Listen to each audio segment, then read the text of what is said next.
Hi, everyone. Man, it is windy out there. Holy cow. We have branches down all over out there. There is wind whipping past my room.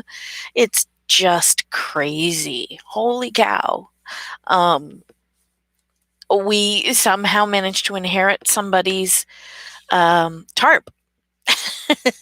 I was sitting at the breakfast table yesterday, and you could see out our dining room window. And there's this tarp blowing in. We have like a little alcove outside the window. I'm like, oh, geez, one of our tarps came loose because we have tarps on the motorcycle. We've got tarps on equipment out there. So I go out to deal with it and discover that all of our tarps are in place. And this one's a nice one. And so, like I looked around, but nobody was looking for it. I was like, okay, well, I guess I have a new tarp. It's a decent one. I mean, it's not new, but okay. But this is the reality right now. The temperature is not all that great at the moment. I don't know what the actual temperature is right this second, but let me see. We have a weather station on our roof, so it's currently 11 degrees, but it feels like one people. Okay, that's just bad. It's a good day to sit in my office with my little heater going and write. And today I wanted to talk to you a little bit about the importance of characters and character backgrounds and um and kind of how, not necessarily plotting because not everybody does that, but how knowing your characters well is important.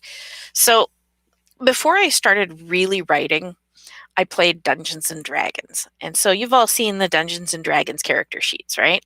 Well, when I started writing, I started making D&D style character sheets, excuse me, for my characters, and I would do that. And then I did a lot of nonfiction writing for a while, and so I didn't do any of that. Going back, I didn't want to do D&D style character sheets because they are not of interest to me per se, but I did want to use the idea of character sheets or things like that. So I use something called World Anvil, and I will put a link up. Let me see if I can get it here. Copy. Sorry, I'm like doing this while I'm talking. There we go. Pasting the link. So World Anvil was originally designed for people who play role-playing games like Dungeons and Dragons, but also like Warhammer and other things like that. And what it does is it allows you to create your characters, and it gives you some templates on how to create a character. And I'm just looking at the dashboard here. There's also, you can make, let's see, generic articles, which is more important than you might think. And sorry, and then it like messed up and clicked on something. There we go. You can create a building, you can create a character, a condition, like an illness, a conflict, like a war, a country, a document. Say you want to make a royal proclamation, an ethnicity. So if you have an ethnic group within, you can create that. Geography, an item. So if you have a magic sword or a special BFG or something like that, a language, a material. For instance, in my sci-fi novel, the fuel that they use is water, and they can get it from asteroids, and I have to include that in. Sorry. Military unit, a myth or a legend, a natural law. An example would be gravity, but if you have like a fantasy world and you want to have a natural law that says that babies born under the full moon are always born with the ability to float in the air, that's a natural law. You can add it in. You can add in an organization like the Royal Order of the Water Buffalo, a profession. You can do plot hooks. Prose, you can add a religion, a title like king, duke, warlord, a settlement, a species, a spell, a type of technology, a tradition, like marriage, for instance, or a specific vehicle. So I use all of these and have in various different situations. But what I'm doing right now is using it to create my characters and the Firefly class spaceships that my guys are going to be running around in. And so I took I use a lot of photographs. So if you ever take a look at my World Anvil, which you may or may not, because I don't usually make it public, because there's spoilers in it. I put photos up. So in the Alexandra Taylor, in the Taylor Mage novels, Alex looks kind of like me before I gained all the weight. And Mark Ruffalo is what is the actor I would have playing Hades. And so I pick different actors or people to represent my characters. And it's not so much that they look exactly like that, but that's the style of person they are. And so I go through and I pick all these. So my latest piece that I was working on is I'm adding in all of my major characters. So I have Sergeant Thomas Ruiz, who is a mix of Native American and Mexican. I have Lieutenant Colonel Josh Cobb, who is a fascinating little fella who looks kind of like James Garner back when he did the movie Tank. I have, sorry, it's taking a long time to load. Major James Fisher, who is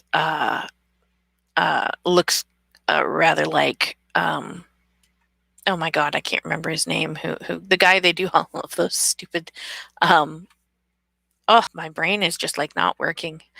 And I have Major James Fisher, or where am I?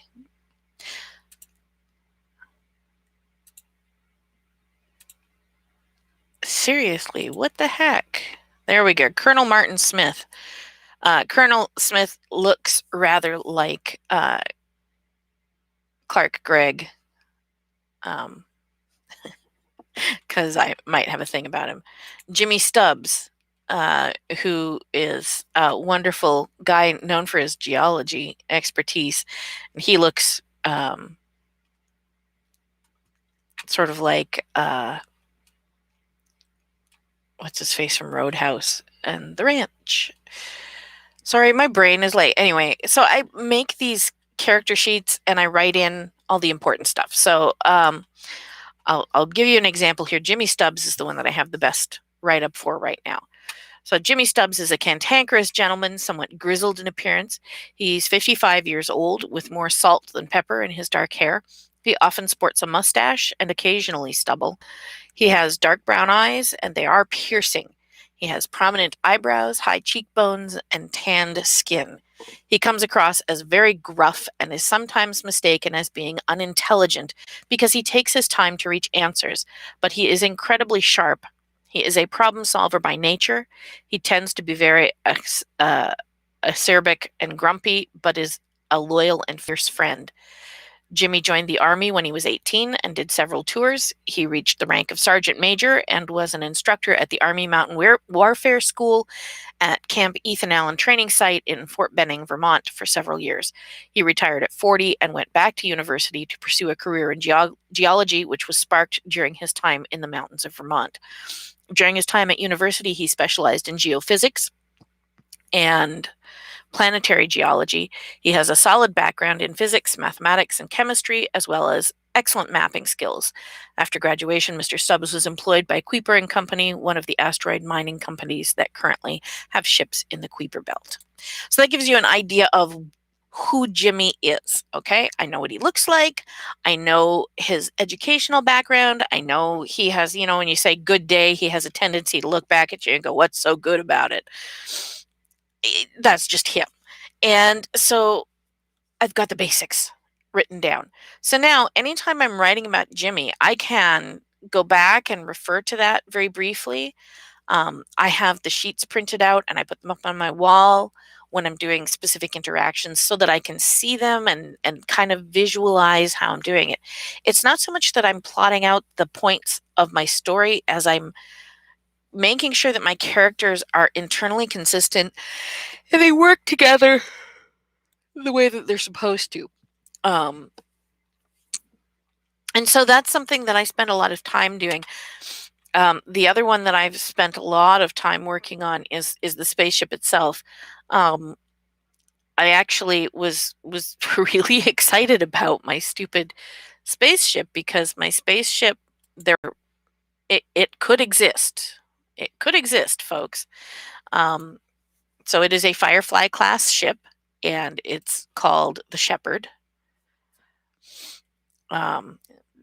Its call sign is the Firefly Mark 4A, and it's an interplanetary ship designed to take crew and passengers from the ISS to the Moon, Mars, and Kuiper Belt mining area. They are largely cylindrical in shape, with the bow being rounded into a work area. The stern is separate from the rest of the ship by a rigid grid that is open to the vacuum of space, which prevents the radiation from the nuclear engine from irradiating the crew area. Projecting from the ship body just prior to the fuel and engine compartments is a 490-foot diameter wheel that can be that houses the sleeping quarters, mess area, gym, entertainment and meeting room, and medical bay. The wheel can be spun up during normal space travel to provide centripetal force equal to about 1/6 gravity. During maneuvering, acceleration, and deceleration, it must be stationary to avoid directional issues. The engines is the standard for Firefly ships, a Johnson-Kelly nuclear steam drive. It can reach speeds of about 20% the speed of light, or about 100 million miles per hour. Note to the reader, Alpha Centauri is about 4.6 light years away, and a Firefly ship could reach it in around 20 to 25 years of travel, in theory, but this has not yet been attempted. The engine compartment is kept separated from the main body of the ship with a thin layer of vacuum, which protects the crew from the radiation emanating from the engine. On the engine side of that small gap, there is a large fuel repository, water, which creates steam to drive the spaceship, run the electronics, etc. The command area of the Shepard in the bow is without gravity. This allows for use of all available space for equipment. Between the command deck and the spin wheel is the loading and storage bay. A sizable airlock allows for loading and unloading in vacuum. Cargo is stored in rigid racks radiating from the cylindrical walls of the storage bay. At the very front of the ship is a deployable, segmented, parabolic heat and particle shield made of I'm still working on that, made of an inch thick, whatever, coated in graphite. The shape, density, and chemical makeup of the shield keep the main body and spin wheel safe from dust and minor particles. The shield is kept up during long duration travel and can be lowered for certain maneuvering if necessary. And then I have a picture of it. And I went to the trouble of investigating NASA spaceships, and they have a spaceship right now that they're building, which is designed to take human beings to Mars. And so I looked at that, and it's the cylinder that doesn't have any spinny parts on it. And then I went and looked at ships. Must be Monday. I got to stop doing these on Monday when I've actually, maybe after Wednesday when I've had enough sleep. Jeez. I found another ship that was had the spinny thing on it, and I cobbled it together and made an image of my spaceship. And if you want to see it, you can actually look at it. It's on my Facebook page. I worked really hard with my co-writer to come up with something that was functional, with very little advancement to our current science. So the spaceship actually works under all of the current science, but right at the bleeding edge.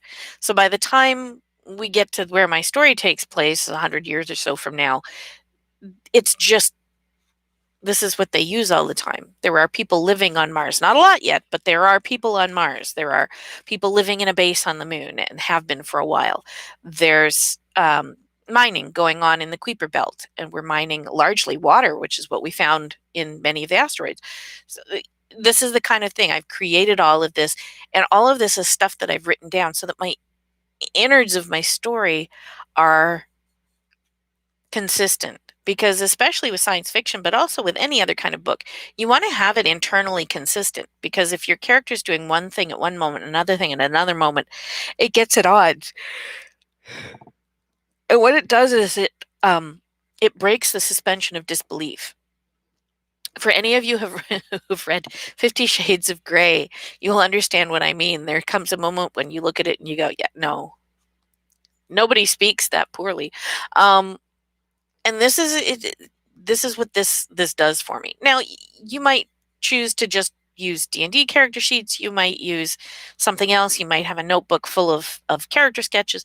However you do it, having that list of characters and their skills and their, what they studied in school. I mean, okay, I have, sorry, I'm looking at my list. I have Lieutenant Felicia Bowers. Okay, she's there because she's an organic chemist, and she specializes in adhesives. And the expectation is that she's going to be helping to attach our spaceship to this asteroid that they're going to investigate. And from what they've been doing, they're assuming from their scans that it's made out of this very slick material, and they don't know if they'll be able to like shoot pitons into it or something to uh, uh, attach themselves with. So she's learned, she's a chemist. She's learned all this stuff about the science of adhesives so that she can do this in the vacuum of space. And that's awesome. But she also happens to be a pilot and a graduate of the Air Force Academy. She's really damn good at what she does. And she happens to be pretty much of a hotshot in the seat of a plane. Now, is she going to be the main pilot in this? No, she's not. But if something happens, she has the ability to fill it in. Colonel Martin Smith, okay? He's the pilot. He's the main pilot. He's the leader of the group. He's a military science person. He's got a BS in military science and a master's in political science. He's the person that they've chosen that if it turns out there's aliens on this rock, that he's going to be their first contact person. Great. He has all these skills. He also happens to have a PhD in geology, but nobody knows that. It's going to come up in conversation, at some point.